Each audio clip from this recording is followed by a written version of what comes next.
Bismillahirrahmanirrahim. Elhamdülillahi alemin. Və salatu və selamu alə əşrəfil ənbiya vəl mürsəlin alə nəbiyyina Muhammedin və alə alihi və sahbihi əcməin. İnşallah bugünkü dərsimizdə, yəni hər həftənin 6-cı günü inşallah Peyğəmbər sallallahu aleyhi və səlləmin həyatını oxuyacaq, həyatını götürəcək. Yəni Peyğəmbər sallallahu aleyhi və səlləmin doğumundan, anadan olduğundan ta vəfatına qədər olan İslam tarixində baş verən hadisələr.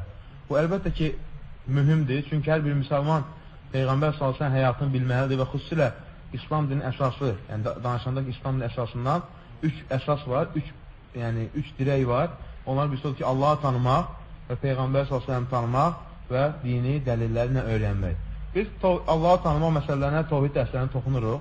Yəni Allah'ın adları, sifətləri, təvhidi və digər təvhid. Və qaldı ki, Peyğəmbər sallallahu əleyhi və səlləmi tanımaq. Hansı ki, Allah Teala öz elçisi üçün öz elçisini ən gözəl torpaqdan seçdi, yəni Məkkədən. Və Məkkənin də qədim tarixi var, bu məsələlərə toxunacaq. Və Allah öz elçisini seçdi və ən xeyirli qəbilədən seçdi və ən xeyirli insanların içərisindən seçdi.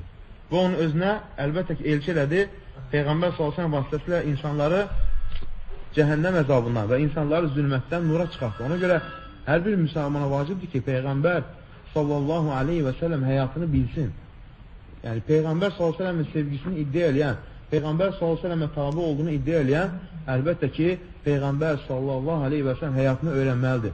Nəyə görə? Çünki Peyğəmbər s.ə.v həyatında çox böyük nümunələr var, örnəklər var. Hər bir müsəlman üçün, mömin üçün, Peyğəmbər s.ə.v sevən üçün. Həqiqətən biz onun həyatını oxuyana görürük ki, Peyğəmbər s.ə.v çox əziyyətlərə, çox məşəqqətlərə məruz qalıb. Bununla bərabər səbr edib və Allah Taala'nın dinini yayıb, heç nə onu Allah Taala'nın dinini yaymaqdan yayındıra bilməyib. Ona görə Peyğəmbər s.ə.v nədir? Bu vacibdir. Xüsusilə Peyğəmbər s.ə.v-in əxlaqı, Peyğəmbər s.ə.v həyat tərzi, Peyğəmbər s.ə.v-in ailəsi ilə olan münasibəti, Peyğəmbər s.ə.v qonşuları ilə olan münasibəti, Peyğəmbər s.ə.v ümumiyyətlə bəşəriyyətə qarşı olan sevgisi, əshabilərin sevməsi, bütün bunlar müsəlman üçün nümunədir, örnəkdir və bunu əlbəttə ki, hər bir müsəlman bunu öyrənməlidir. Ona görə hətta İbn-i Qeym rəhməllah buyurur ki, hətta İbn-i Qeymin gözəl bir sözü var. İttirarul ibad ilə ma'rifətir Rasul və mə cəə bihi və təsdiquhu fīmə əxbər və ta'atuhu fīmə əmər fəvqə kullə darurə. Peyğəmbər sallallahu aleyhi və səlləmin bilmək, öyrənmək, Peyğəmbər sallallahu aleyhi və səlləmin insanlara gətirdiyi o Allahın kəlamlarını öyrənmək, onu təsdiq eləmək, Peyğəmbər sallallahu aleyhi və səlləmin tabi olmaq bütün zəruri işlərdən öndəndir. Bütün, yəni insanın həyatında ən zəruri budur. İnsanın həyatında bunu bilmək ən zəruridir. Hər şeydən üstündür. Yeməkdən, içməkdən hər şeyin üstündür. Çünki nəyə görə? Yemək və içmək insanı maddi cəhətdən qoruyur. Maddiyyətini qoruyur. Amma mənəviyyət isə daha önəmlidir. Mənəviyyət nədir? İnsanın qəlbinin sağlamlığı, qəlbində olan iman, bu da birbaşa uca Allaha bağlıdır. Və Peyğəmbər s.ə.v həyatını öyrənəndə biz görürük ki, həqiqətən onun həyatı, onun davranışları insanı bir o qədər həm Allah sevgisini artırır, həm Məhəmməd Peyğəmbər s.ə.v sevgisini artırır və həm də Allah Teala'ya yaxınlaşdırır. Hətta insan qəbrində Peyğəmbər haqqında soruşulacaq. Yəni ona görə insan bilməlidir. Peyğəmbər s.ə.v şərtdə buyurur ki, insan qəbrə qoyulduğunda ətəhu mələkən, 2 dənə mələk gələr və soruşar. Rəbbin kimdir? Sizə göndərilən o elçi haqqında nə bilirsən? Subhanallah. Bax, dinin nədir? Möminsə deyəcək ki, Rəbbim Allahdır. Peyğəmbərim bizə göndərilən Məhəmməd Peyğəmbərdir. Və dinim də İslamdır. Deyəcək ki, hardan bilirsən? Deyəcək ki, Allahın kitabını oxudum, iman gətirdim. Peyğəmbərin həyatını oxudum, iman gətirdim. Yəni, bütün bu bilmələr, bunu bilmək, insan nə üçün yaxşıdır əməl eləmək? Qəbirdə soğulu sualdan azad olması üçün, yəni qəbir azabının görülməsi üçün. Kim bundan keçərsə, bu soğulu sualdan keçərsə, فَمَا بَعْدَهُ اَيْسَرَ مِنْ ondan sonraki soğulu suallar daha rahatdır. وَمَنْ لَمْ يَنْجُ kim bu soğulu sualdan keçməzsə, ondan sonraki soğulu sual, hesab daha ağırdır. Və bunlardan birisi nədir? Qəbirdə insan soruşacaq Peyğəmbərdən. O kimdir? O insan haqqında nə bilirsən? Mömin cavab verə biləcək. Amma münafiq, qafil cavab verə bilməyəcək. Deyəcək, Rəbbin kimdir? Deyəcək ki, bilmirəm. Məhəmməd Peyğəmbərin kimdir? O insan kimdir? Deyəcək, bilmirəm. Dinin nədir? Bilmirəm. Və yaxud da digər rivayətdə gəlir, insanlar deyirdi, mən də deyirdim, amma anlamırdım kimdir o. Bu nəyə bağlıdır? Peyğəmbər s.ə.v həyatını öyrənməyə bağlıdır. Hətta Peyğəmbər s.ə.v bütün Adəm evladının ən seyyididir, ali cənabıdır. Dünya və axirətdə, hətta Peyğəmbər s.ə.v Allah təala ən gözəl qəbilədən seçdi, Bəni Haşim qəbiləsindən seçdi. Bəni Haşim də Allah təala Qureyşdən seçdi. Hansı ki bu, İbrahim əleyhissalamın nəslidir. Çünki Peyğəmbər s.ə.v nəsli kimdir? Əcdadı kimdir? İbrahim əleyhissalam, bəşəriyyətin atası, ən seçilmiş xalq. Yer üzərində Peyğəmbər s.ə.v nəsli ən xeyirli nəsildir. Onun ki, Peyğəmbər buyurur ki, kənə xayruhum nəsəbən və xayruhum beytən. Yəni, mənim nəslim ən xeyirli nəsil, ən gözəl ocaq idi. Ən gözəl, ən xeyirli ailədən çıxmışam. Peyğəmbər s.ə.v həyatına baxanda biz görürük ki, Məhəmməd Peyğəmbər s.ə.v yetim böyüyüb. Subhanallah, ana-atadan yetim. Bu nədir? Peyğəmbər s.ə.v deməli, bütün məşəqqəti, bütün dünyada olan dünyavi məşəqqətə qatlanıb. Yetim böyüyüb. Anatası yox. Çünki Peyğəmbər s.ə.v ana bətində olanda atası vəfat elədi. Sonra anası vəfat elədi. Sonra babası himayəyə götürdü. Babası vəfat elədi, sonra əmisi himayəyə götürdü. Subhanallah. Yəni o yetimliyin o acısını dadıb. Yetim insan çox əziyyət çəkir. Həyatda. Çünki Peyğəmbər s.ə.v onun acısını da dadıb. Və həmçin bu nədir? O insanlar ki, həqiqətən yetimdir, üzülməsinlər. Bəzi qardaşlarımız var, üzülürlər. Onlar bilsinlər ki, Peyğəmbər də yetim böyüyür. Onlar üçün də nümunədir. Üzülməli deyil.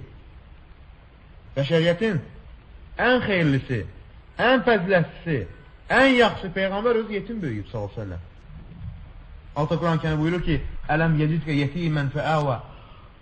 Sən yetim deyildinmi? Hansı ki, Allah sənə sığınacaq verdi. Duha surəsi 6-cı ayə. Əlbəttə ki, Allah nə elədi? Sonra onu qorudu. Hətta uşaqlıqdan ikən Peyğəmbər s.ə.v bütlərə qarşı qəzəbli idi. Heç vaxt ki, bütlərdən kömək istəməzdi. Çünki Allah təala onu qoruyurdu uşaq çağından. Biz belə insan həyatını öyrənməli deyilik. Peyğəmbər s.ə.v uşaqlıqdan altına elədi, onu qorudu. Heç vaxt bütlərə yaxınlaşmazdı. Cavanlığında altına onu elədi, qorudu. Heç vaxt gedib bütə əlini sürməzdi. وَلَا مَسْلَ وَسَنًا Nə büyüt, nə qəbir, nə daş, hansı ki o Məkkə müşriklərinin ibadət etdikləri, heç vaxt gedib onları əlini sütməzdi. Və sonra altına nədir?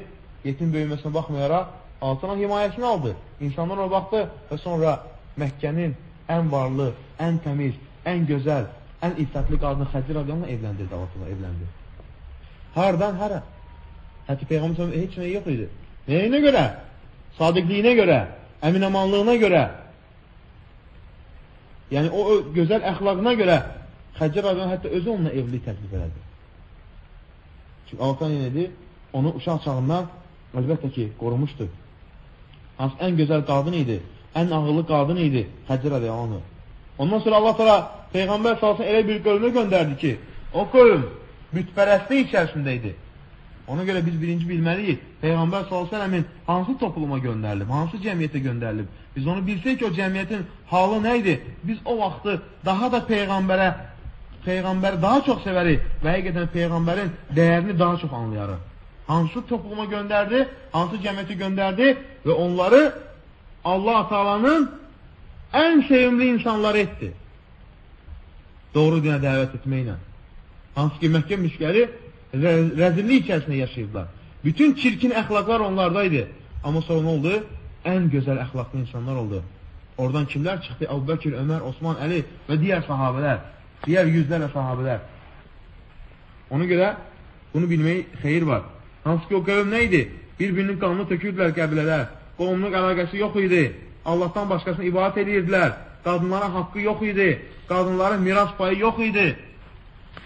Qadına alçaq gözlə baxırdılar. Əri öləndə qadın ərinin mirasını, mal dövlətini götürə bilmirdi. Kim götürdü? Dostu və ya başqası. Qadın haqqı yox idi. Uşaqlar diri-diri bastırılırdı. Amma altında nədir? Peyğəmbər s.ə.v başlayırsa onları ən gözəl, ən xeyirli cəmiyyət elədi. Allahın sevimli qulları elədi. Və altta Quran-ı Kərimdə əlbəttə ki, Peyğəmbər s.ə.v-in şanını ucaltdı. və Allah Teala ona ən gözəl möcüzəsini göndərdi. Quran-ı Kərim dəlillərlə göndərdi. Hətta Allah Teala Peyğəmbər elə bir şey verdi ki, Peyğəmbər s.ə.v kafirlərin üzərinə hücum etmədən bir ay əvvəl artıq kafirlərin qəlbinə qorxu düşürdü. Bu xüsusi də Məhəmməd Peyğəmbər s.ə.v üçün. Və sonra günahlarını bağışladı. Birinci, ahirətdə Peyğəmbər s.ə.v qəbrindən çıxacaq. Yer dağılanda, hədisdə gəldiyi kimi.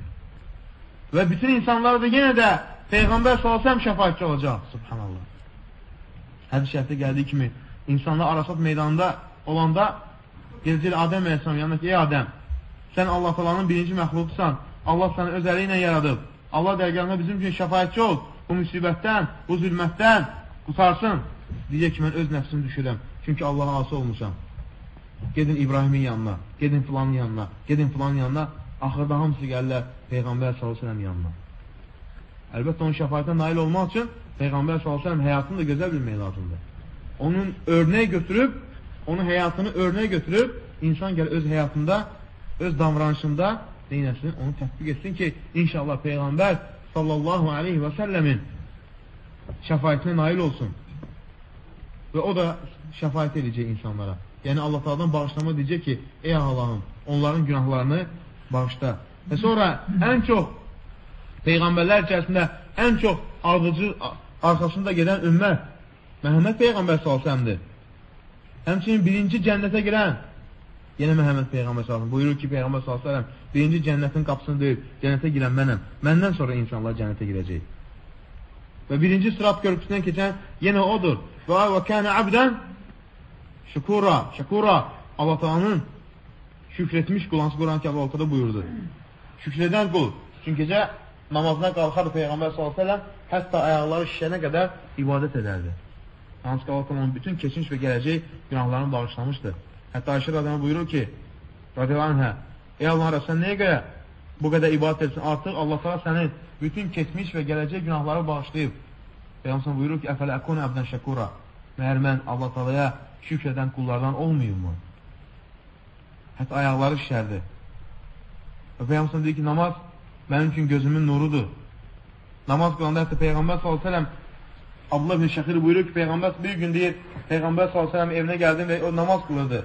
Və gördüm ki, hıçqırıqla namazda ağlayır s.ə.v. Yəni bu Peyğəmbər s.ə.v Allah Teala'ya mötülüyü, Allah Teala'dan qorxması. O buyurur, vallahi inni ləəfqakum lillahi. Allah'ın da olsun ki, mən sizin ən təqvalınızam. Həmçinin Peyğəmbər s.ə.v-in təvazkarlığı, insanlara qarşı davranışı, Peyğəmbər s.ə.v fağırlara verdiyi dəyər, gedər xüsusilə fağırlarla oturardı, onların qəlbini alardı. Sadəcə varlılarla oturum yox, zənginlərlə oturum yox. Bu Peyğəmbər əxlaqı deyil. Çünki Allah dərgahında ən xeyirli insan, Allah'a ən yaxın insan kimdir? Təqvalı insan. İstər zəngin olsun, istər fağır olsun. Peyğəmbər s.ə.v buyurur ki, ərəbin əcəmi üzərində, əcəmin ərəb üzərində heç bir fərqi yoxdur. Sadəcə təqva sahibi. Təqva sahibi Allah Teala'ya yaxın olan. O insan istər ərəb olsun, digər olsun, təqva sahibidirsə, Allah'a ən yaxın olan da odur. Hətta Peyğəmbər s.ə.v miskinləri, fağırları ziyarət eləyərdi. Onlarla bərabər yemək yiyərdi, subhanallah. Biz eləyirik bəyən bunu. Bizdən bunu eləyənlər var. Hər kəs düşünsün. Yox. Gedərdi fağırlarla, aleykümselam. Oturad onlarla yemək yiyərdi. Peyğəmbər s.ə.v öz ayaqqabını tikərdi. Öz ailəsinə xidmət eləyərdi. Sahabələrlə bir yerdə özü onlara bir süd gətirəndə özü onlara paylayardı. Öz xidmətçiləri ilə zarafatlaşardı. Heç vaxtı onları qorxuzmazdı. Hətta buyurur ki, Ənəs radiyallahu anhu xadimtu Rasulullah sallallahu aleyhi və səlləm səbə'sinin fəmə əbə aleyyə şeyən qat. Peyğəmbər s.ə.və 7 il xidmət elədim. Heç vaxt deyir, bir işimdə mənə eyb etmədi. Deməli ki, sən bunu niyə belə etmədin, belə etdin. 7 il. Böyükləri də hörmət edərdi Peyğəmbər s.ə.v. Və uşaqları neynərdi? Uşaqlara qarşı da rəhəmli idi. Hətta uşaqların yanından keçərkən salam verərdi onlara. Başlarına əl çəkərdi. Yetimlərə ziyarət edərdi Peyğəmbər s.ə.v. Xəstələrə ziyarət edərdi. Hətta Əbu Umeyr buyurur ki, uşaq vaxtı Peyğəmbər s.ə.v bir də bir yanından keçənə görür ki, quşla oynayır. Peyğəmbər deyir ki, ya Umeyr, mən fəalə nüğayir. Ey Umeyr, o quşa neynərdin? Bülbül idi, əlində oynayırdı, hətta öldürmüşdü. Hətta Ənəs rəziyallahu buyurur ki, "Mə rəaytu əhədən kən ərhəm bil-iyali min Rasulillah sallallahu əleyhi və səlləm." Peyğəmbər sallallahu əleyhi və səlləmdən başqa ailəsinə rəhimli mən ikinci insan görmədim. Öz ailəsinə qarşı davranması, mütəvaziliyi, Peyğəmbər sallallahu təkəbbürlükdən uzaq idi. Təkəbbürlük etməzdi giyimində, danışığında, hərəkətlərində. Bu Peyğəmbərin sifəti deyil. Heç vaxt özünü yuxarıdan aparmazdı. Mən beləyəm, mən beləyəm. Xeyr. Həmçə deyər, "İnnəmə ənə abdun." Mən Allahın quluyam. Fəqulu Abdullah və Rasul. Siz də deyin ki, Allahın qulu və elçisi. Subhanallah. Allah təala görə ona Quran indirdi. Bütün məxluqatın ən şərəflisi etdi. Allah'a ən yaxını etdi. Amma bununla bərabər heç vaxt deyir, Peyğəmbər s.ə.v insanlara alçaq gözünə baxmazdı, təkəbbürlük etməzdi, insanları təhqir etməzdi və yaxud da filan fağırdı, filan kasıbdı, fərq qoymazdı. Peyğəmbər həmişə hamısına eyni baxırdı. Çünki altına icazə vermirdi. Hətta bir dəfə Məkkə müşrikləri Peyğəmbər s.ə.v yanına gəlirlər və xüsusi Peyğəmbər s.ə.v məclis təklif edirlər. Deyirlər ki, xüsusi bizim üçün bir görüş təyin elə. Ancaq biz gələcəyik. Fağırlar olmasın orada. Peyğəmbər s.ə.v istəmişdi. Nəyə görə? Çünki Peyğəmbər çalışır ki, onlar imana gəlsin. Onlar imana gəlsə, bütün Məkkə imana gələcək. Amma ortada deyir ki, وَلَا تَطْرُدِ الَّذ۪ينَ يَدْعُونَ رَبَّهُمْ بِالْغَدَاتِ وَالْعَشِيدِ O kəslər ki, səhər və axşam Allah'a ibadət edilər, heç vaxt onları yanından qovma. Subhanallah. Və sonra Peyğəmbər s.ə.v-in səxavətliyi, insanlara qarşı səxavətli olması, Allah'a qarşı olan, əlbəttə hamısı səxavətindən iləri gəlir. Peyğəmbər s.ə.v ondan dünya malı istənəndə heç vaxt deməzdi ki, heç kimsəni geri qaytarmazdı. Var idisə, verərdi. Peyğəmbər s.ə.v heç vaxt Peyğəmbər s.ə.v dünya üçün qəzəblənməzdi. Dünya üçün qəzəblənməzdi. Filan şey məndə var, filan şey filan kəsə yoxdur və ya filan dünya malına görə heç kimsəyə görə qəzəblənməzdi. Hətta Peyğəmbər s.ə.v çünki Peyğəmbər s.ə.v bu dünyadan üz döndərib axirət üçün yaşayırdı. Hətta deyik Peyğəmbər s.ə.v Məli vəlid dünya Bu dünya nədir ki? Mə ənə və dünya Bu dünya mənim üçün illə kərakibin istəzəllə təhtə şəcərə sümmə rəhə və tərəkəhə Bu dünya mənim üçün bir səfərə çıxan insana bənzəyir. Səfərə çıxıb, yorulub, ağacın altında kölgələn dincəldi və sonra yolunu davam etdi. Dünya da mənim üçün budur. Və sonra Peyğəmbər s.ə.v-in aylar keçirdi evində, ocaq qalanmazdı. Peyğəmbər s.ə.v yediyi ancaq xurma və su idi. Hətta Peyğəmbər s.ə.v elə günlər qaldı, günlərlə ac qalırdı. Heç nə yox idi elində yeməyə. Hətta Ömər ibn Xattab buyurur ki, لَقَدْ رَأَيْتُ النَّبِي s.ə.v يَلْتَبِي مِنَ الْجُعْ مَا يَجِدُ مِنَ الدَّقِلِ Peyğəmbər s.ə.v-in aclıqdan əziyyət çəkdiyini gördüm. Hətta xurmanın ən pisini belə, yəni ən zəifini belə, o xurmanın axırda qalmışını belə tapıb yeməyə yox idi Peyğəmbər s.ə.v-in. Xurmanın ən ucuzu. Yəni bu idi Peyğəmbər s.ə.v-in əxlaqı. Hətta Peyğəmbər s.ə.v bir gün evindən aclıqdan deyir, aclıqdan evindən bayıra çıxmışdı və deyib qarnına daş bağlamışdı. Niyə yıxılmasın deyə. Amma Allahdan istədiyini istəyə bilərdi, Allahdan ona qızılla verərdi. Amma Peyğəmbər s.ə.v səbirliydi. Hətta sahabələr Peyğəmbər s.ə.v-in səsinin dəyişilindən bilirdilər ki, bugün heç nə yeməyib, subhanallah. Səsinin dəyişməsindən istədirdilər. Peyğəmbər s.ə.v bugün heç nə yeməyib. Sahabələr kömək edirdilər, elə vaxt oldu ki, kömək edilməyə imkanları olmurdu. Hətta buyurur ki, Əbu Talha radiyallahu anhu Səmiyyət Rasulullah daifən ə'rifu fihil cu' Peyğəmbər s.ə.v səsinin zəifliyindən onun deyir, o gün heç nə yemədiyini, ac olduğunu bilirdim. İllər, aylar keçirdi, Peyğəmbər s.ə.v-in evində yediyi ancaq nə idi? Xurma idi. Hətta Peyğəmbər s.ə.v-in yanına gəlir. Fəqalə inni məchul deyir ki, ey Allah Rasulü, yeməyə heç nəyim yoxdur, bir nəfər gəldi. Peyğəmbər s.ə.v deyir ki, Peyğəmbər s.ə.v digər qadınlarının yanına göndərdi ki, ged onlardan evdən istə. Qadınlar dedilər ki, vəlləzi bə'əsəkə bil-haqq Peyğəmbər özü gəlir soruşur. Sizdə bir şey var, falan kəsə verin, heç nə yoxdur yeməyə. Deyir, səni göndərən Allah'a and olsun ki, bizdə deyir, sudan başqa heç nə yoxdur. Sonra digər qadını ziyarət edir. O da eyni şey deyir. Deyir, ancaq deyir, bizdə deyir, sudan başqa heç nə yoxdur. Bu Peyğəmbər s.ə.v. Yəni, həyatında bütün o çətinlərdən keçdi. Bütün o çətinləri, bütün acıları yaşadı. Yetim böyüdü. Ana ata rəhmindən uzaq oldu. Ana bətində ikən atası Abdullah vəfat elədi. Hətta sahabi deyir ki, qal ən radiyallahu anhu darabu Rasul s.ə.v maratı həttə quşi aleyhi. Uşaqlıq zamanda Peyğəmbər s.ə.v hətta bir dəvə vurmuşdular, ürəyi keçib yıxılmışdı. Və sonra dedilər ki, Peyğəmbər s.ə.v güya dəli olur. Və dedilər ki, sehirdir. Və sonra dedilər ki, yalan danışır. Kafirlər bunu deyirlər Peyğəmbər s.ə.v.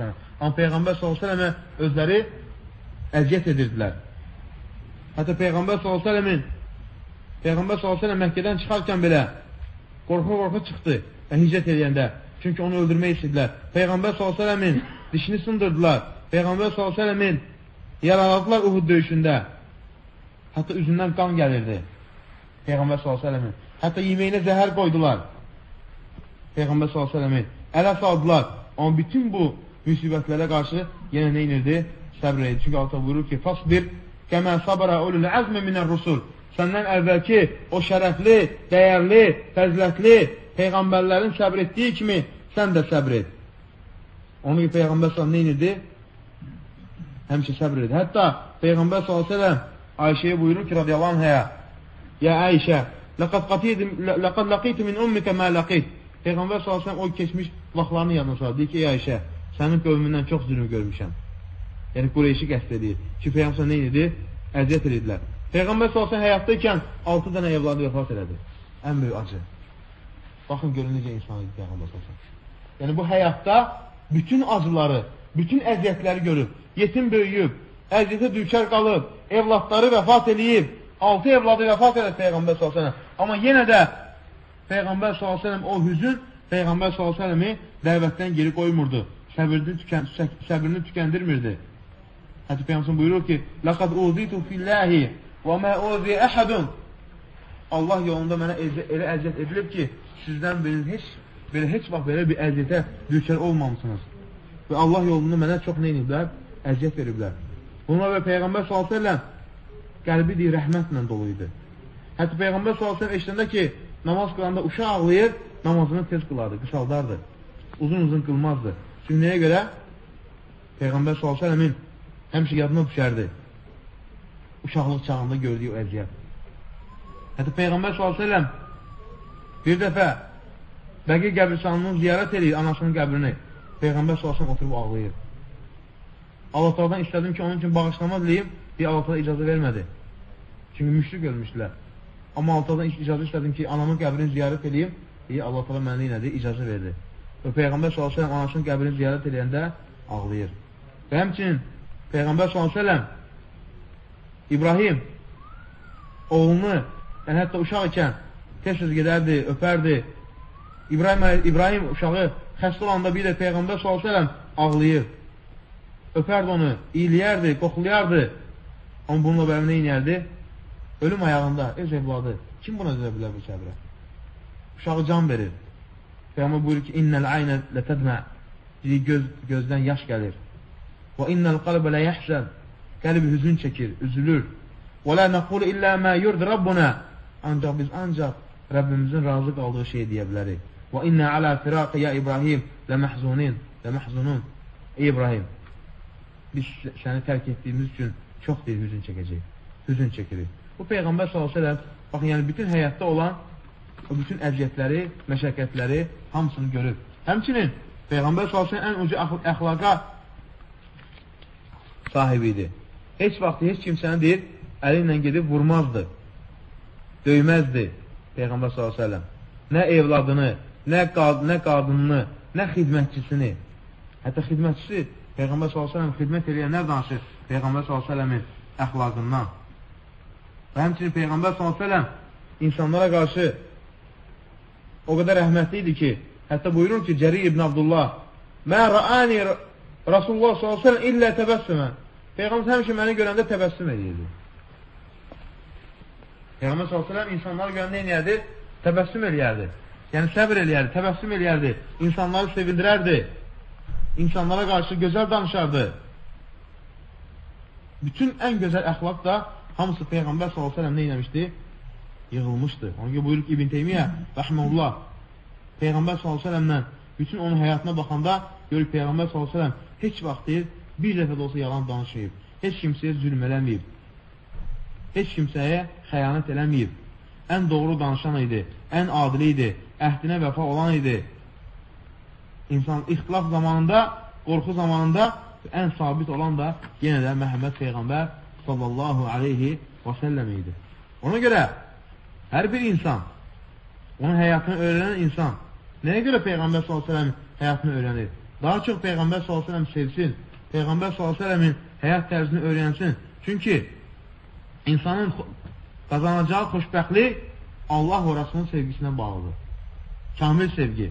Allah'ı sevmək və həmçinin onun elçisi Məhəmməd Peyğəmbər sallallahu aleyhi və səlləm sevmək. Dünya və axirətdə xoşbəxtlik buna bağlıdır. Axirətdə xoşbəxtlik buna bağlıdır. Allah və Rasulunun sevgisinə, yəni onu sevmək, onun yolunla getmək Peyğəmbər sallallahu aleyhi və səlləmin.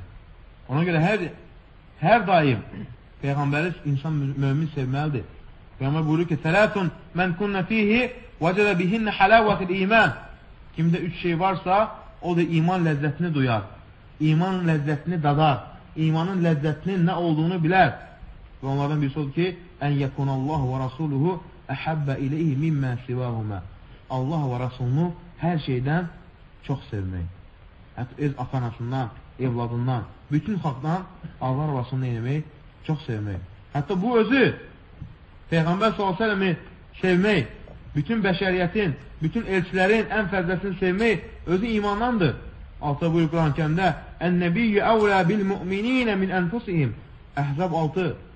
Peyğəmbər möminlərə onların nəfsindən daha yaxındır. Onların nəfsindən daha əvladır. Yəni onlar öz nəfsindən çox Məhəmməd Peyğəmbər sallallahu aleyhi və səlləmi sevməlidir.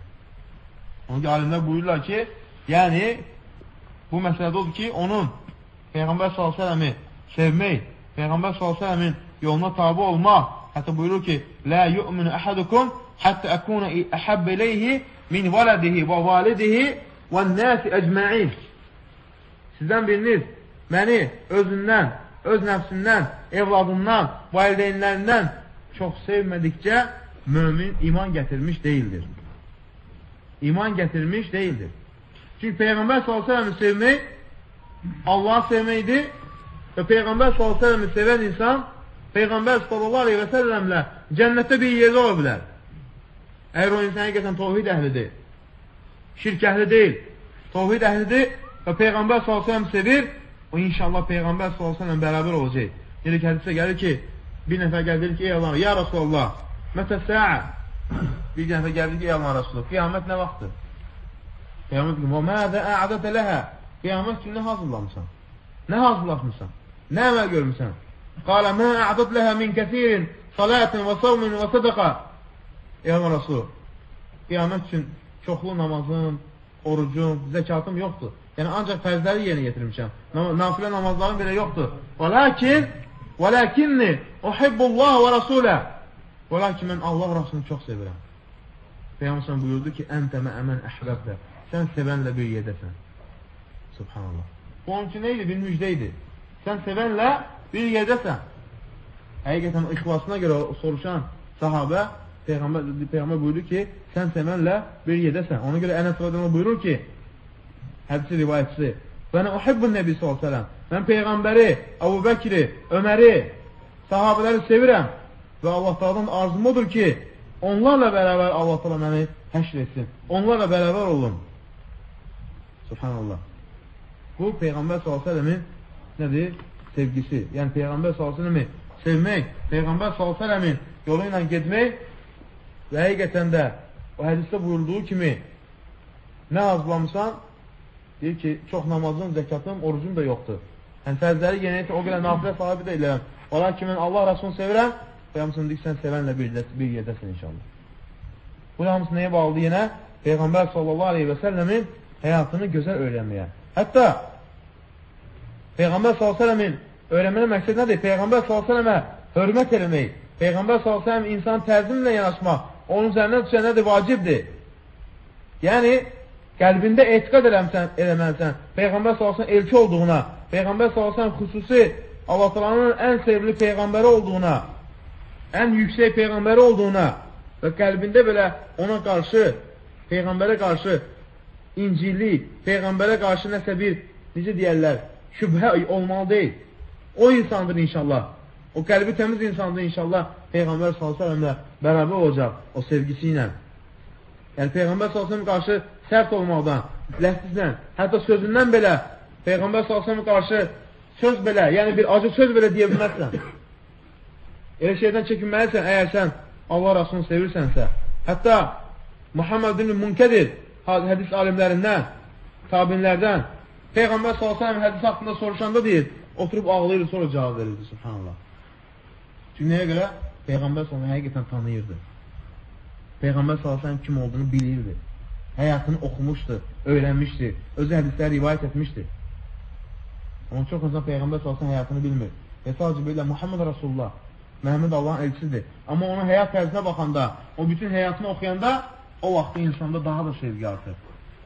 O hədisdə buyurduğu kimi inşallah o sevgisi ilə də Peyğəmbər sallallahu aleyhi və səlləmlə bir yerdə olanlardan ola bilər inşallah.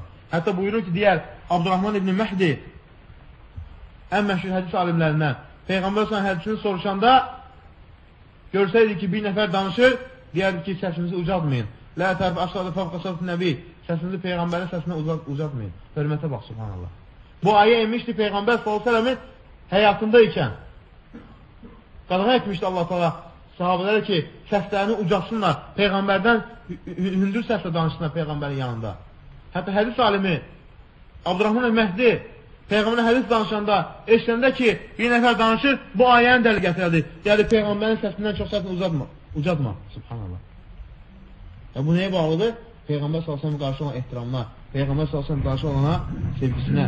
Hətta bəziləri buyurur ki, alimlər, yəni Peyğəmbər haqqında, hürmətin nəbisələ meyyitən ki, hürmət-i həyyən. Necə ki, Peyğəmbər s.ə.v. həyatda ikən ona hörmət edilirdi, Peyğəmbər s.ə.v. öləndən sonra, vəfat edəndən sonra da ona o dərəcədə ehtiram olunmalıdır. Yəni ki, sahabələr onu sevirdilər, ona ehtiram edirdilər, Peyğəmbər s.ə.v. yoxdur, amma yenə də o ehtiramda, Peyğəmbərə qarşı olan o hörmətdə, sevgidə qüsur olmalı deyil. Peyğəmbər istər yanımızdadır və ya yanımızda deyil. Fərqi yoxdur. Baxın, hədis alimlərinin Peyğəmbər s.ə.və qarşı olan ədəbinə, Peyğəmbər s.ə.və qarşı olan sevgisinə, hətta səsini belə deyir, yüksəltməzdir. Muhammed ibn Munkedir, hədis alimlərindən Peyğəmbər s.ə.və hədisi eşidəndə ağlayardı, deyir s.ə.və. Çünki nəyə görə? Peyğəmbərin dəyərini bilirdi. Peyğəmbər s.ə.v-in o sevgisini bilirdi. Peyğəmbər adı çəkiləndə deyir, hədisini deyəndə ağlayardı. Və belə olmalıdır müsəlman. Və bu da əlbəttə keçir Peyğəmbər s.ə.v-in həyatını öyrənməkdən. Və əsas nədir? Müsəlman dili ilə, qəlbi ilə Peyğəmbərə qarşı bir sərt söz işlətməkdən və ya qəlbində şübhə olmadan çəkinməlidir, yoxsa həlak olar o insan. Əksinə müsəlmana qarşı həmçin həmdi sənə oxumalıdır. Yəni ona sənə qarşı sənə oxumalıdır. Ona salavat çevirməlidir. Peyğəmbər s.ə.və qarşı. Bu nədir? Ən böyük sənə nədir? Çoxlu Peyğəmbər s.ə.və salavat duası oxumaq. Həqiqətən onu həmişə oxuyanlar, onlardır həqiqətən də Peyğəmbər s.ə.və sevənlər. Hansı ki buyurur Peyğəmbər s.ə.və hədis şərifdə Və innə min əfdəl əyyəmikum yevməl cümə. Sizin ən gözəl gününüz həftə içərisində ən gözəl, ən bərəkətli, ən xeyirli, ən uca gün cümə günüdür. Fihi xuliqa Adəm. Çünki Adəm cümə günü yaradılıb. Və fihi qubidə. Cümə günü vəfat edib. Və fihi nəfxa. Qiyamət cümə günü qopacaq. Fəəksirü ayələ minəs-salət. Cümə günü mənə çoxlu salavat oxuyun. Salavat duası oxuyun. Hətta buyurur Peyğəmbər deyir hədisdə وَلَا تَجْعَلُوا بُيُوتَكُمْ قُبُورًا وَلَا تَجْعَلُوا قَبْرِ عِيدًا وَصَلُّوا عَلَيَّ فَإِنَّ صَلَاتَكُمْ تَبْلُغُنِ حَيْثَ كُنْتُمْ. Evlərinizi qəbirstanlığa çevirməyin. Qəbirstanlığa nədir? Orada namaz qılınmaz, Quran oxunmaz. Bizdə bozmaş manlı oxuyur, ona dəxli yoxdur. Oxunmaz. Yəni evdə oxunar Quran. Evdə oxunar zikir. وَلَا تَجْعَلُوا قَبْرِ İdə. Həmçinin mənim qəbrimi bayram yerinə çevirməyin. Yəni, məqsəd nədir? O yeri daimi ziyarət yerinə çevirmək, orada oturmaq, orada nə bilim, nələr bişirmək, necə ki, qəbirlərin yanında edilir. Və sallu aleyyə və mənə salavat duası oxuyun, çünki sizin salavat duanız mənə çatır. Subhanallah. Bu Peyğəmbər s.ə.v üçün xüsusidir. Digər rivayətdə gəlir ki, mələklər nədir? Onu çatdırırlar. Kim çatdırır? Mələklər. Hətta Peyğəmbər buyurur, deyə hədis-i şərifdə, min əşəddi ümmətili hubbən, ümmətimdən məni ən çox sevən şəxs odur ki, yəkununa bə'di, onlar məndən sonra gələcəklər. Hansı ki, qardaşlarım adlandırır. Ondan sonra gəlib ona iman gətirənləri. Əshablar soruşurlar ki, Allah Rasulü, bəs biz sənin qardaşların deyilik. Deyir, xeyr, siz mənim yoldaşlarımsınız, əshablərimsiniz. O mənim qardaşlarım o kəslərdir ki, məndən sonra gələcəklər, məni görməyəcəklər, mənə iman gətirəcəklər. Subhanallah. Və Peyğəmbər s.ə.v onlar nə adlandırır? Qardaş adlandırır. Kimləri? Bizləri. Ondan sonra gəlib iman gətirənləri. Özünə qardaş adlandırır Peyğəmbər s.ə.v. Və buyurur ki, o kəslərdir ki, yəni məndən sonra gələcəklər, o kəslərdir ki, yəvaddu əhaduhum ləv rə'ani bi əhlihi və məlihi. Hətta əgər imkan olsa, məni görmək üçün dünyanı, əhlini, malda hamısını fəda edir. Subhanallah. Görün nə qədər Peyğəmbər buyurur. Yəni sevgi budur. Əgər onun üçün, yəni Peyğəmbəri görmək, nəyinsə müqabilində hər şeyini deyir. Mal dövlətini, ailəsi, hər şeyini fəda edir məni görmək üçün. Amma bu nədir? Əlbəttə ki, Peyğəmbər s.ə.v bu dünyada görmək nədir? Mümkün deyil. Ahirətdə, yəni Peyğəmbər s.ə.v-lə bir yerdə olmaq mümkündür. İlk hədis şəhətdə buyurur ki, sahabə Həkim ibn Rabi'a, Peyğəmbər s.ə.v xidmətçisi, ey Allah Rasulü, səninlə bir yerdə olmaq istəyirəm, yoldaş cənnətdə, bir onda çoxlu səcdə elə, çoxlu ibadət elə. Peyğəmbər buyurur ki, İzə səəltumullaha fəsəvəl firdevsil ə'lə. Allah-Ta'dan istəyəndə Firdevs cənnətini istəyin. Çünki nəyə görə? O cənnətin ən yüksəkdir. Orada kimlər var? Peyğəmbərlər, siddiqlər, şəhidlər, salihlər. Yəni, Peyğəmbər s.ə.v olmaq da mümkündür. Və soruşanda ki, Peyğəmbər s.ə.v necə olmaq olar? Peyğəmbər buyurur ki, yetimi himayəyə götən mənimlə belədir. 2 barmağını göstərdi. Nə qədər yaxındırlar. Və ibadətlə və Allah-Talaya edilən dualarla Peyğəmbər s.ə.və olan həqiqətən o səmimi sevgi ilə Peyğəmbər s.ə.v-lə bir yerdə nədir? Olmaq olar. Həmçinin ondan sonra Peyğəmbər s.ə.v-in əhl-i beytinə qarşı hörmətli davranmaq, Peyğəmbər s.ə.v-in əshabələrinə qarşı hörmətli davranmaq, Peyğəmbərin nə əhl-i beytinə, nə əshabələrinə heç kimsəyə dil uzatmaq olmaz. Hərçənd ki, bəzi nadanlar uzadır, amma onun nədir? Onların İslamla əlaqəsi yoxdur. Peyğəmbər s.ə.v-in ailəsi, əhl-i beyti, onun əshabləri, onlara nədir? Dil uzatmaq olmaz. Peyğəmbər s.ə.v-in qadınları dil uzatmaq olmaz. Onu eləyənlər var, cahillər. Amma ahirətdə görəcəklər, onların yeri harada olacaq. Onların hesabı necə olacaq Allah dərgahında. Peyğəmbər s.ə.v əshablərini söylürlər. Peyğəmbər s.ə.v nəyin ki, əhl-i beytinə dil uzatırlar. Peyğəmbər s.ə.v-in həyat yoldaşına belə dil uzatan alçaqlar var. Altta Quran-ı Kərim buyurur ki, vəzvacı ümməhətukum. Peyğəmbərin həyat yoldaşları sizin analarınızdır. Adam anasına dil uzatar. Sizin analarınızdır. Peyğəmbərin həyat yoldaşlarına dil uzatanlar elə bir ki, öz analarını dil uzatar. Onu təhqir edənlər öz valideynlərini təhqir edir. Həmçinin Peyğəmbər s.ə.v-in əhl-i beyti Peyğəmbər tapşırıb sahabələr haqqında وَلَبْتَلَا تَسُبْ əşhabi məni əshablərimi söyməyin. Allaha and olsun ki, əgər siz Uhud dağı boyda qızıl versəniz sədəqə, onların verdiyi bir ovucun savabını qazana bilməzsiniz.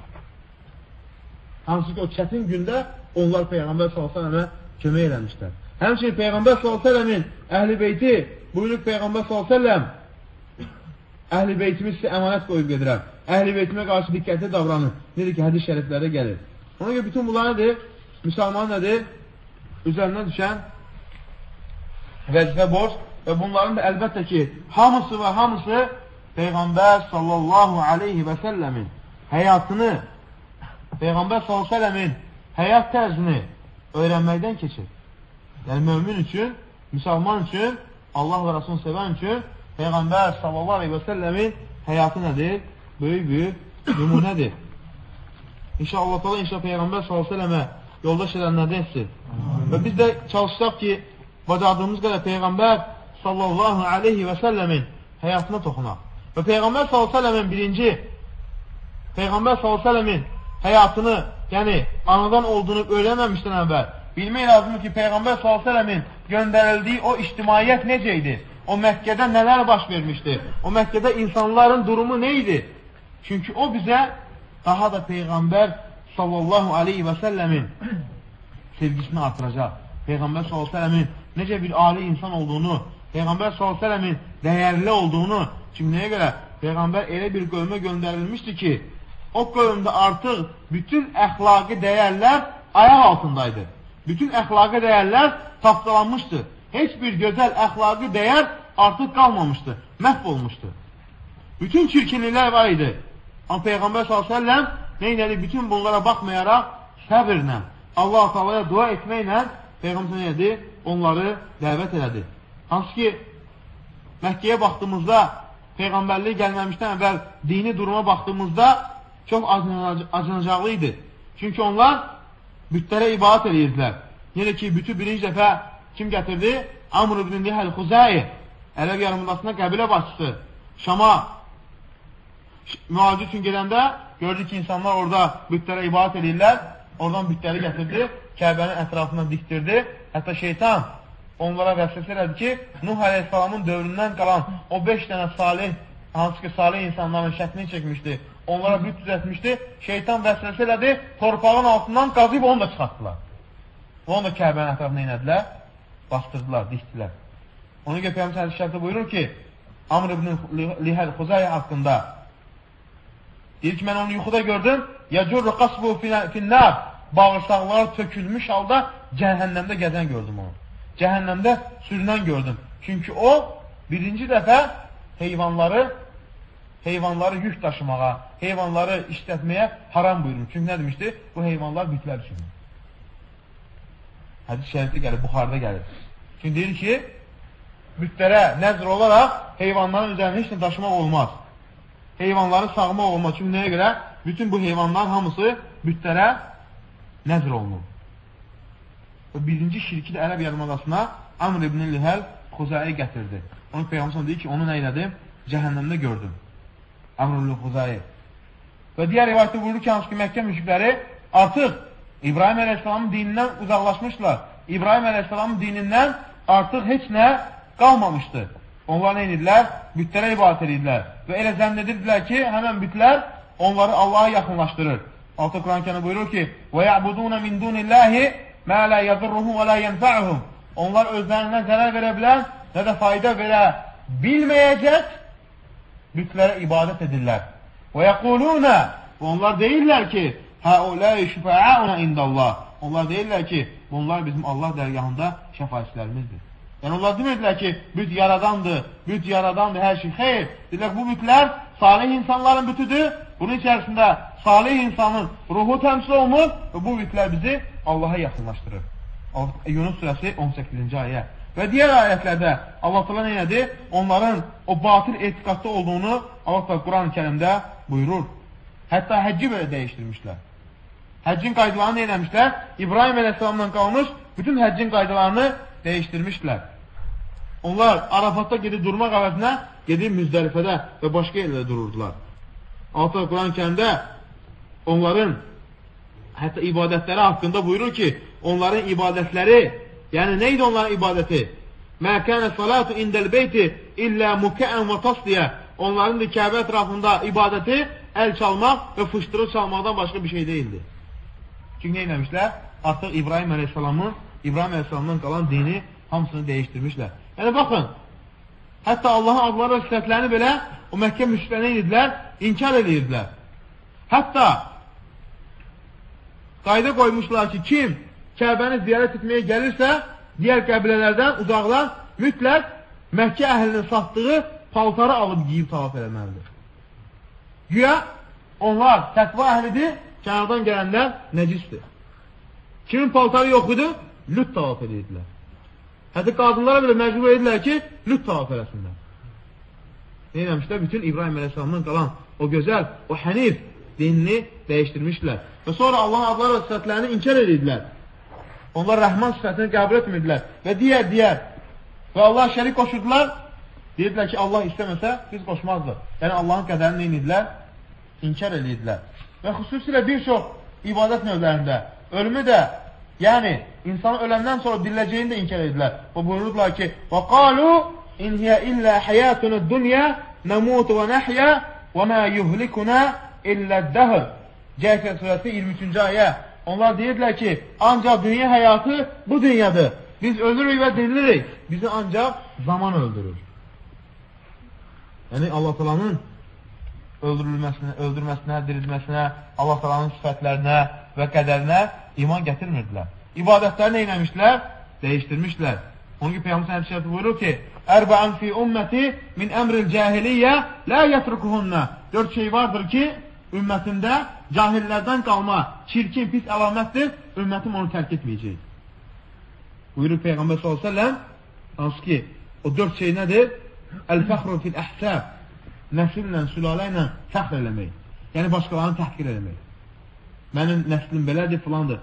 Və-ta'nu fil-ənsəb. Digərlərinin nəslinə, sülaləsinə, nəcabətinə təhqir eləmək. Alçaq gözlə baxmaq. Və-istisqa bin-nucum. Ulduzlardan yağış diləmək. Və-nəihə. Nəihə, ölü üzərində qışqıran qadın. Hansı ki, bu var bizdə. Yəni, buyurur ki, bunu müşriklərdən qalma əlamətlə çirkin, amma nədir? Buraxma. Nəihə nədir? Ölü öləndə saçını didən, qışqıran, bağıran qadın.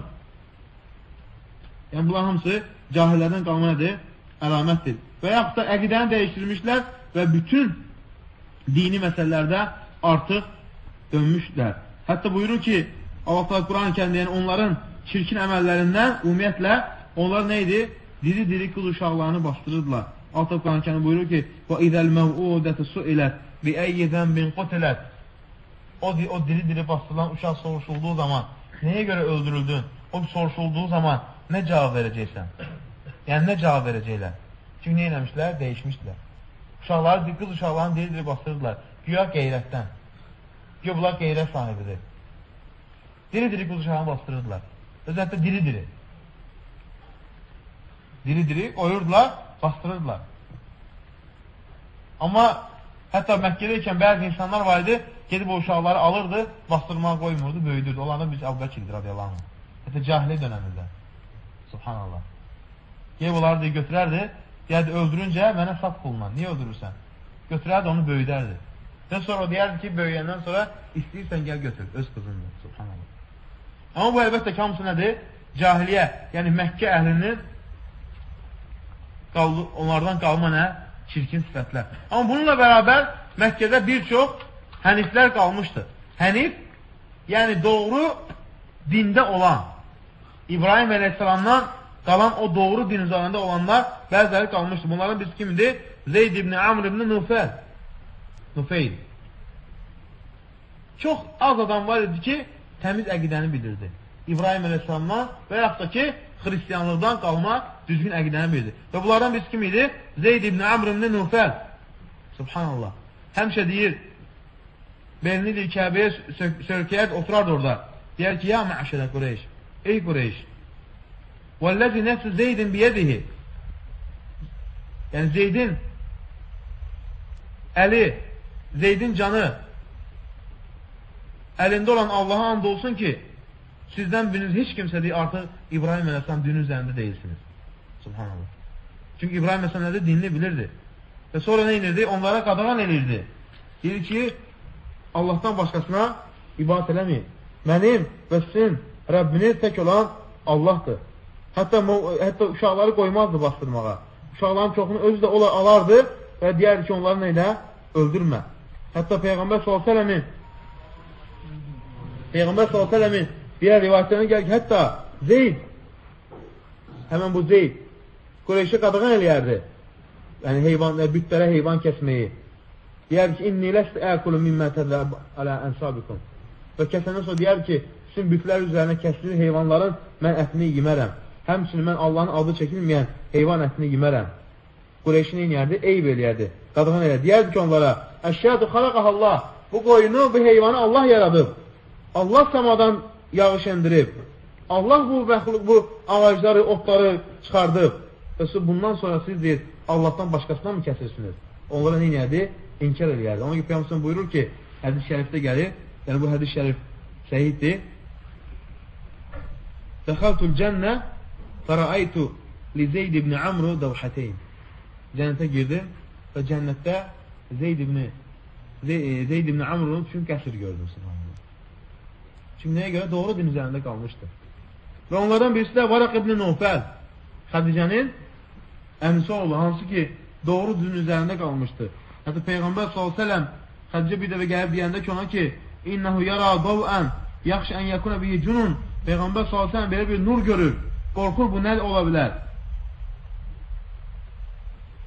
Gəlib ondan sonra çünki o bilirdi əvvəl kitablarına xəbəri var idi. Və həmişə deyərdi ki, deyir, qorxmuyor. Yəni təlaş içərisində olmuyor. Çünki bu Musaya gələndir. Musaya gələn sir sahibidir. Yəni Cəbrail aleyhissalamdır. Çünki əvvəlki dinləri yaxşı bilirdi. Və bunlardan bir çoxu var idi. Qıs ibn Sə'd el-İyədi, hansı ki doğru düzənində qalmışdı. Və bir çoxları ki artıq onlar dini bilirdilər. Yəni İbrahim aleyhissalamdan qalan din üzərində idilər. Və sonra burada müəllif buyurur ki, Peyğəmbər s.ə.v-in valideynlərinə gələndə Peyğəmbər s.ə.v-in anasının adı Əminə idi. Hansı ki atasının adı Abdullah idi və tarixdə buyurulur ki, atası Abdullah ibn Abdülmuttəlib Əminə ilə evlənmişdi. Əminə də Bənu Zəhrə qəbiləsindən idi. Və Peyğəmbər s.ə.v ana bətnində ikən atası vəfat elədi. Atasını, yəni Peyğəmbər s.ə.v atasını görmür. Çünki atası Mədinəyə getmişdi. Öz qohumlarının yanına, Bəni Nəcər qəbiləsinə, ticarət üçün.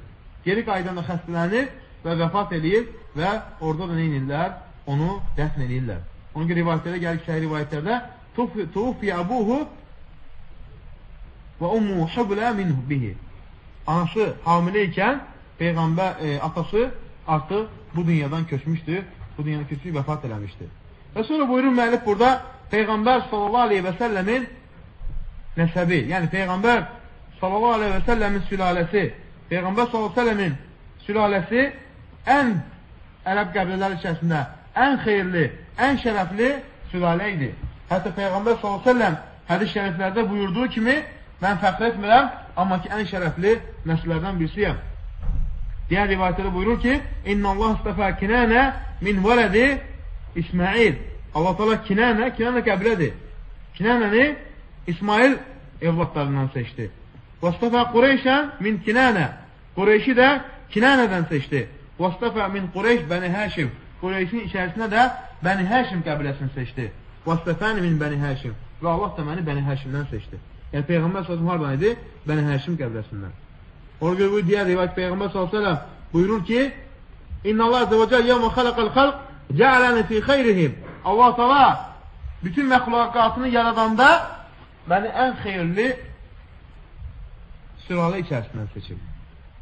Çünki Allah Teala bütün insanları yaratmamışdan əvvəl bütün insanların artıq əcəlini Peyğəmbər Allah Teala yazıb. Yəni Peyğəmbər s.ə.v həftənin birinci günü Rabi'l əvvəl ayında anada olub, fil ilində. Buna deyil, əvvəlki tarixinə gedirdi, fil ili. Rabi'l əvvəl ayının 12-si, həftənin birinci günü və fil ilində. Fil ili də tarixçilərə görə uyğun gəlir 570, yəni miladi tarixi ilə 570 və 571-ci illərə uyğun gəlir.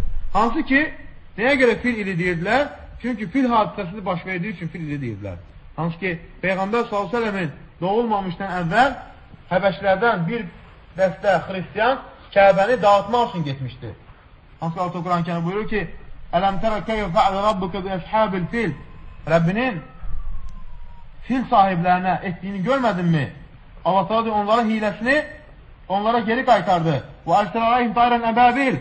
Onların üzərinə quşlar göndərdi. Tərmihim min hicarətin min siccil. O quşlar ki deyir, onların başına cəhənnəmdən olan daş yağdırdılar. Subhanallah. Çünki Kəbəni dağıtmaq üçün gəlirdilər. Kəbəyə çatmamış, Allah Teala nədir? quşlar göndərir. Digər rivayət gəlir ki, o quşlar o daşları dənizin dibindən götürürlər, subhanallah. Kimin deyir, o başına düşürsə o daş, deşib bədənini ayağının altından çıxırdı. Kiməsə dəyirdi, yaralayırdı, çox getmədən onlar da hamısı ölüb gedirdilər. Ta axırına qədər ki, hətta rivayətlərə gəlir ki, onlardan bəzən hətta Ayşə radiyallahu Məkkədəykən görmüşdü. Onların başlarından deyir, kör qalmışlar deyir. İnsanlar əl açırlar ki, insanlar bunları yedirsin. İnsanlar da yazığı qalıb yedirirlər onları. Hansı ki, Kəbəni dağıtmağa gəlmişlər. Qalanlar da nə qalmışdı? Xəstə, şikəst. Və onlar da hamısı neynədir?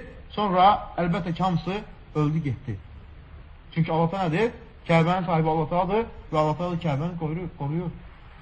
Bu Peyğəmbər s.ə.v-in doğulmadan baş verən hadisədir. Həmçə ki, bu vaxtı onlar nə eləmək istəyirlər? Kəbəni dağıtmaq istəyirlər. Və Peyğəmbər s.ə.v-in doğumunda da bir çox hadisələr baş verir. Yəni, hansı ki, Peyğəmbər s.ə.v anadan olanda Peyğəmbər s.ə.v anası əmin əlini qeyd etdiyi kimi və gördüm ki, deyir, məndən bir nur çıxdı. Yəni, mən bunu yuxuda gördüm, deyir. Bir çox rivayətlərə gəlir. Hansı ki, o nur, bu səhih rivayətlərdir, hansı ki, onu doğanda, anadan gətirində, Ra'ati heynə vada'atu nuran, xaraca minhə, ada'at minhə qusura basra min ardı şəm. Hətta elə bir nur çıxdı ki, anadan olanda, hətta da Şamdakı bir qəsrləri işıqlandırdı.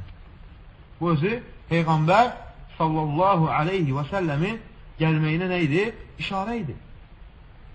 Peyğəmbər sallallahu aleyhi və səlləm artıq gəlişinə işarə idi ki, artıq sonuncu Peyğəmbər Məhəmməd sallallahu aleyhi və səlləm gəlir. Hətta bəzi yahudlər belə bunu bilirdilər. Yəni, yahudlər artıq Peyğəmbər sallallahu aleyhi və səlləmin o sifətlərini bilirdilər və Peyğəmbər sallallahu aleyhi və səlləmin gəlməsini də çox gözəl bilirdilər. Hətta o nur çıxanda belə bir çox yahudlər belə bunu nə eləmişdi? Görmüşdülər. Hətta yahudlər belə nə eləmiş? Bunu görmüşdü. Necə ki, rivayətlərə gəlir ki, Peyğəmbər sallallahu anada olanda baş verən bəzi möcüzələr, hansı ki, bu baş verir, o da nur çıxanda yahudlərdən birisi Yəsribdə qışqırır. Deyib ki, ey yahudlər, bilirsiniz bugün nə baş verib? Dedilər ki, nə olub?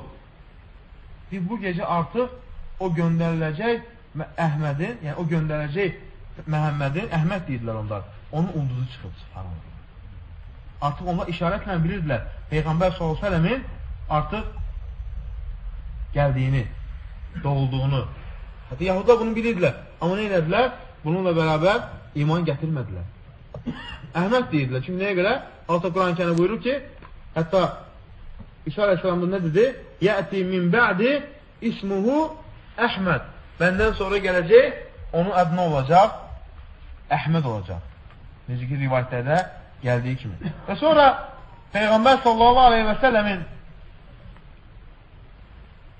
südənmə vaxtı. Çünki o vaxt ərəbləri belə bir adət var idi ki, uşaq anadan olandan sonra süd əmmək üçün süd anası tapırdılar və onu qəbiləyə göndərirdilər. Hansısa bir qəbiləyə. Niyə görə? Çünki orada həm gözəl dili öyrənirdi, həm də ki, orada sağlam böyüyürdü. Və Peyğəmbər s.ə.v-in iki südəmə, yəni süd verən anası olur. Bunların birisi Səubiyyə olur. Hansı ki, Peyğəmbər s.ə.və süd verir, Sahih Buxarıda gəlir. Ona görə də hətta bu, Həmzə Peyğəmbər s.ə.v-in əmisi Həmzəni də süd verir. Çünki Peyğəmbər s.ə.v-in Həmzənin süd anası birləşir. Həmzəyə nə demiş? O süd vermişdir. Və sonra digər rivayətlərə gəlir ki, Peyğəmbər s.ə.v süd vermək üçün, yəni süd anasının yanına göndərirlər Əs-Sə'diyyə qəbiləsinə. Hansı ki, orada Həlimə deyilən bir qadının yanında qoyurlar, həm süd anası olur, həmçində orada böyüyür, o qəbilənin içərisində böyüyür. Və Peyğəmbər s.ə.v uşaq içində olan, uşaq ikən, hətta 4 yaşında bir çox rivayətlərdə gəlir, Peyğəmbər s.ə.v-in böyük bir möcüzə baş verir. Yəni, mələklərin gəlir Peyğəmbər s.ə.v-in ürəyini yuması. Çünki Allah artıq onu uşaq vaxtından qoruyurdu və uşaq vaxtından artıq onu Peyğəmbərliyə hazırlayırdı. Rivayətlərə gəlir, Peyğəmbər s.ə.v həmən qəbilədə oynayarkən yanında da 4 yaşındaydı və yanında da uşaqlar var idi. Yəni, Bəni Şəd qəbiləsində oynayırdı. Və bu vaxtı, bu hədis İmam Müslimdə də gəlir, Ənəs bin Məlik buyurur ki, Peyğəmbər s.ə.v buyurur ki, bu vaxtda Cəbrail gəlib, və o yəl əvməl qilmə, o 2 dənə uşaqla oynayırmış. Fəəxəzəhu fəsara'ahu fəşəqqə ən qalbihi və onun Peyğəmbər s.ə.v-in qəlbini yardılar, sinəsini, qəlbini çıxartdılar, fəstəxəcə qəlb və sonra o qəlbinin içərisindən bir laxtalanmış qara qan çıxartdılar. Dedilər ki, şeytanın şeyi budur. Qəsrətə gətirdiyi yer budur. Və sonra yenidən onu yudular, qızıldan bir qabın içərisində, zəmzəm suyuna və yenidən yerindən qaytardılar və tikdilər. Hətta Ənas buyurur ki, radiyallahu anhu, Peyğəmbər sallallahu aleyhi və səlləmin ürəyindəki o tikiş izlərini biz görürdük. Bu möcüzədir. Hətta uşaqkən atan nədir? Peyğəmbər sallallahu aleyhi və səlləm artıq hazırlayırdı. Bir çox digər rivayətlərdə gəlir. Yəni, qara bir qanı çıxardır və sonra onu neyle yuyurlar gözəl təmiz suyuna və sonra qaytarırlar yerinə. Digər rivayətlərə gəlir ki, çox alaqateyn 2 parça, yəni laxtalanmış qan çıxartdılar. Və ondan sonra yudular və yenidən 2 mələk danışırdı ki, dedilər tik, yenidən onu tikdilər və xatəmə alə qalbi bi xatimin nübuvvə. Ondan sonra mənim qəlbimə Peyğəmbərlik möhrü vuruldu. Bunu Peyğəmbər sallallahu aleyhi və səlləm buyurur. Və digər rivayətlərdə gəlir ki, Peyğəmbər sallallahu aleyhi və səlləmi bu hadisə 2 dəfə baş verib. Peyğəmbər sallallahu aleyhi və səlləmin qəlbinin yuyulması digər bir dəfə də baş verib.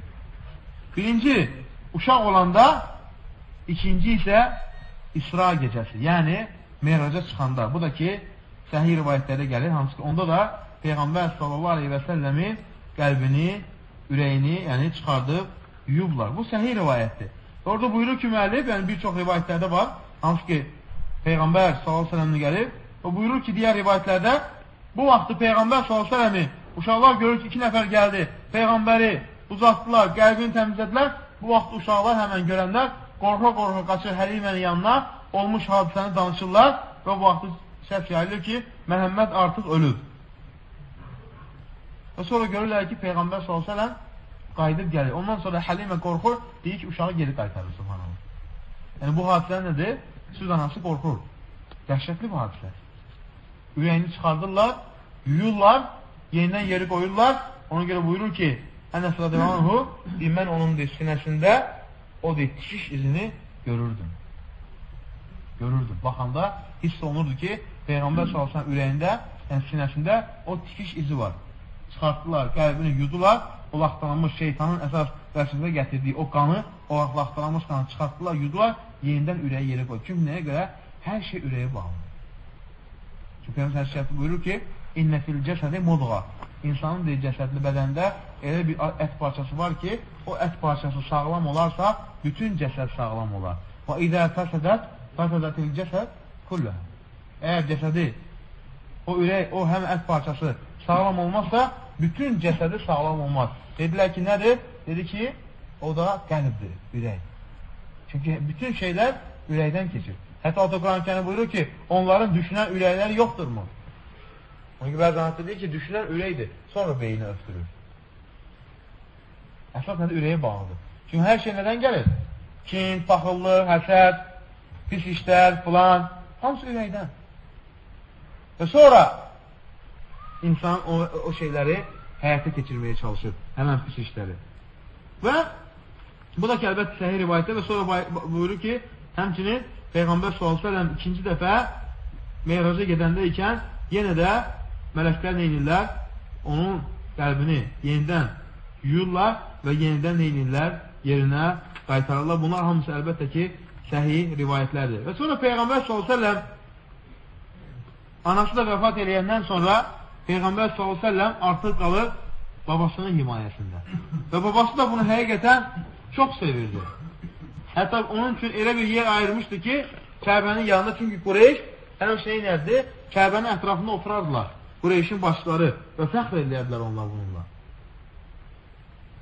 Hətta Abdülmuttalib onun üçün elə bir yer ayırmışdı ki, ora Peyğəmbər s.ə.vələndən heç kimsəni oturmağa qoymazdı. Hətta Peyğəmbər s.ə.v bir dəfə gələndə Qureyş gözü kör olmuşdu artıq babasının. Gözü kör idi. Hətta bir dəfə gələndə Qureyşdən kimsə qovanda Peyğəmbər s.ə.v ağlayır və babası səsi eşidəndə deyir, niyə ağlayır? Və ya əmisi olur, bir çox rivayətlərdə var. Deyir ki, çünki o oturmaq istəyir, deyir ki, o yer ona layiqdir. Ondan başqa heç kimsə orada otura bilməz. Onun ki, adını nə qoymuşdu? Məhəmməd. Muhammed.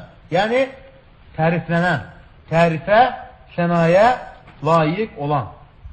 Hətta adını belənçəni seçmişlər. Və sonra Peyğəmbər s.ə.v uşaqlıq çağlarından bir çox rivayətlərə gəlir. Artıq Peyğəmbər s.ə.v əmisi ilə neyniyir? Ticarətə başlayır. Yəni, əmisi Suriyaya, Şama ticarətə gedəndə özü ilə bərabər neynərdi? Onu aparardı. Amma babası öləndən sonra Peyğəmbər s.ə.v çox üzüldü. Ondan sonra əmisi neynədi? Onu yenidən himaya götürdü. Biz əvvəl qeydədik. Peyğəmbər s.ə.v yetim böyüyüb. Və Peyğəmbər s.ə.v-in yetim böyüməsində də bir çox hikmətlər var ki, çünki heç kimsə o müşriklər, o dəccallar iddia eləməsinlər ki, Məhəmməd Peyğəmbər bu dediklərini atasından, anasından və kimdənsə öyrənir.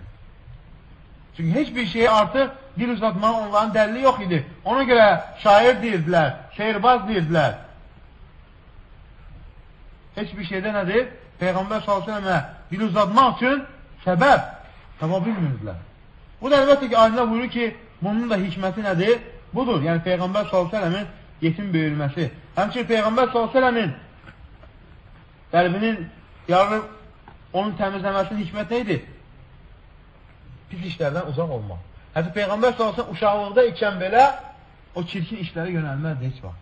Allah qoruyurdu. Çünki elçidir. O gələcəyin elçisidir. İnsanları sonuncu Peyğəmbərdir və qiyamətə qədər Peyğəmbər olaraq qalacaq, ondan sonra Peyğəmbər gəlməyəcək. Onun ki, Allah nədir?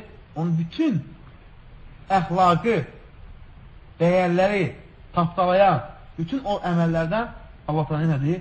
Onu qorudu. Və onun sinəsinin yarılmasından da məqsəd oydu ki, artıq onu vəhiyyə hazırlaşdırırdı Allah Teala. Bu özü neydi? Vəhiyyə hazırlıq. Həmçin insanların ona qəbul etməsi. Çünki o hadisənin çoxu bilirdi. Heç bir insan dilində elə bir şey baş verməyib. Uşaqkən ürəyini çıxarsınlar, təmizləsinlər, zəmzəm suyla yusunlar, sonradan yerinə qoysunlar. Dəhşət bir möcüzədir bu, dəhşət bir hadisədir.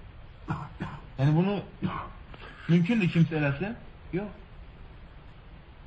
Bir neçə saniyənin içərisində. Hansı ki, tibb onu eləyə bilməzdir. Yudular, sonradan neynədilər, yerinə qoydular. Və əlbəttə ki, bu onun üçün artıq hazırlıq idi. Və Peyğəmbər s.ə.v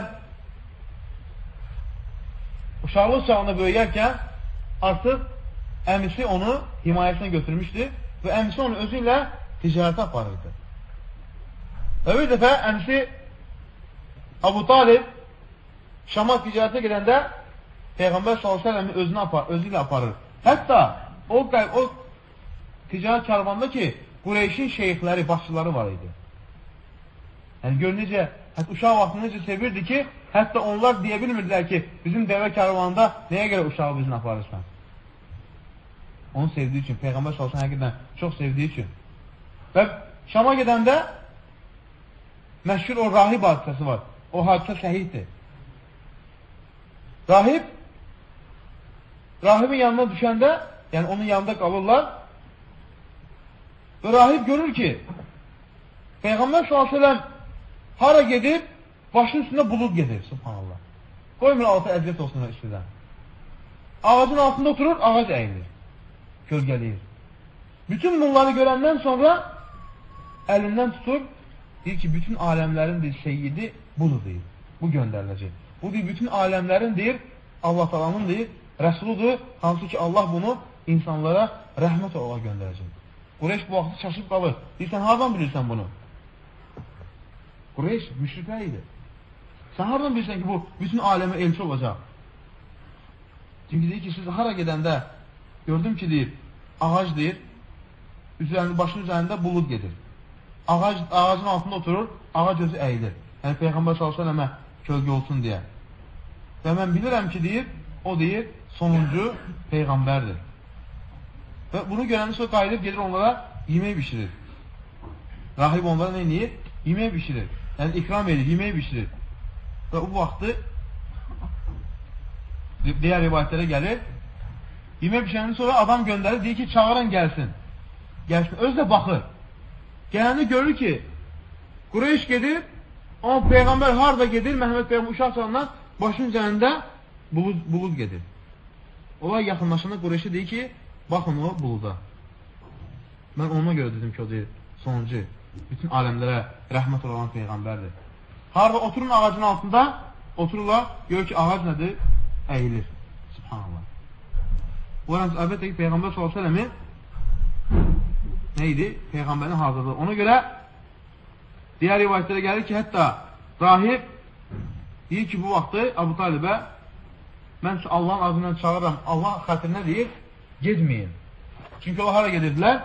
Rumların yanına gedirlər, ticarət. Çünki əgər Rum görsələr, Rumlar onu tanıyacaqlar və onu öldürəcəklər. Çünki kitab əhli idi, bilirdilər. Öldürəcəklər. Onun dedi ki, deyir, gedmə ora, aparma onu ora. O qədər deyir, danışdı ki, axırda nədir? Geri qayıtmağa məcbur oldu. Yəni, əmisi Əbu Talib özünə inədi, geri qayıtdı. Çünki nəyə görə? Peyğəmbər s.ə.v-i öldürməsinlər deyə. Bu, əlbəttə ki, hamısı Peyğəmbər s.ə.v-in artıq Peyğəmbərliyinə işarətlər idi. Buludun başının üzərine getməsi, rahibin onu tanıması və onun Peyğəmbər s.ə.v-in hətta çiynində Peyğəmbərlik möhrün olması, Peyğəmbərin çiynində Peyğəmbər möhrün olması, onun görə Salman Farisi Mədniyə gələndə Salman Farisi hadisəsini bilirsiniz. Yəni, qısa olaraq onu toxum, gələn dərsini davam edəcək. Salman Farisi Fars olur. Yəni, Farslar nə idi? Məcusilər. Atası da çox sevirdi onu, evindən çıxmağa qoymurdu. Hətta bağlıydı ayağından ki, çox sevdiğindən bayıra çıxmasın, evdən çıxmasın. Bir gün atasından xəbərsiz çıxır, Xristiyanla tanış olur. Xristiyandan dini soruşur, xoşu gəlir.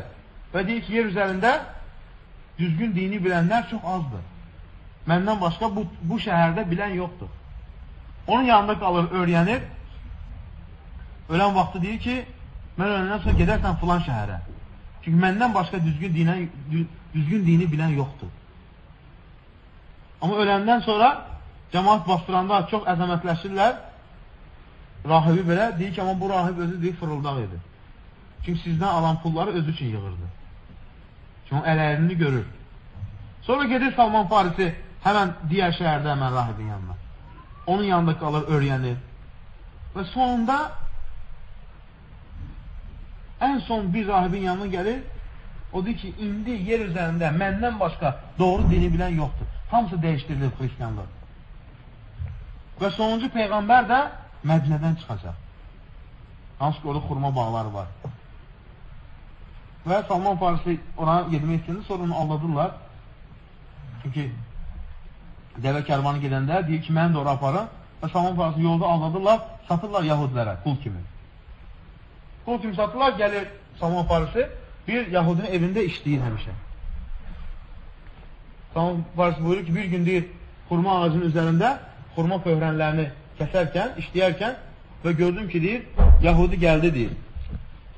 Hansı ki, mənim sahibim, hansı ki, onun quluyam.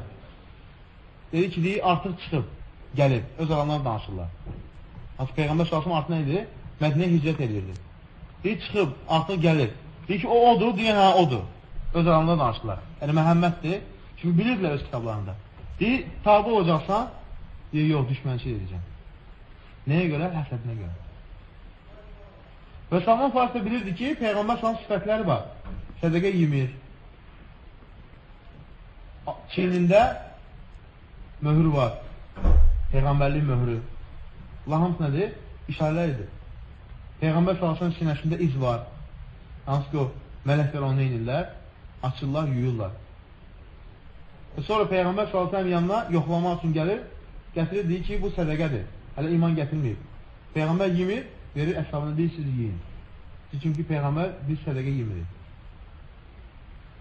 Sonra bir gün görür ki, Peyğəmbər s.ə.v arxasında gəlir ki, çiyninə baxsın. Bilirdi əlamətlər. Peyğəmbər s.ə.v açır, deyir, bax. İkinci əlamət də görür. Bir çiynində mühürlük o şey var. Xətildir ona. Peyğəmbər s.ə.v çiynində var idi. Yəni, xal kimi deyil. Və sonra Peyğəmbər s.ə.v yenə ətrafında fırlanır ki, sinəsinə baxsın. Axtarır Peyğəmbər, yəni odur. Peyğəmbər s.ə.v sinəsində açır. Yəni, görsün ki, əlamətdən sonra deyir, əşhədən la iləhə illallah, əşhədən Muhammed Rasulullah. İman gətirir, subhanallah. Qul idi. Və sonra Peyğəmbər s.ə.v sahabələr deyir ki, pul toplayın. Pul topladır, Peyğəmbər s.ə.v onu eləyir. Sonra qulluqdan, yəni quldan azad edir. Sahibinə pulu verir, onun eləyir, azadlığa çıxarır. Yəni, bu hamısı nədir? Peyğəmbər s.ə.v-in hətta sonuncu Peyğəmbər və Peyğəmbər gələcəyini onlar bilirdilər. Öz kitablarında var. Amma nədən iman gətirmədilər? Həsəd, paxıllıq, kin. Ona görə də inşallah gələn dərsini davam edəcək. Allah təala inşallah bizi Peyğəmbər s.ə.v bir yerdə həşr eləsin. Peyğəmbər s.ə.v cənnətdə inşallah yoldaş eləsin inşallah. Subhanallah, bihamdik. Əşhədən la ilahə illallah.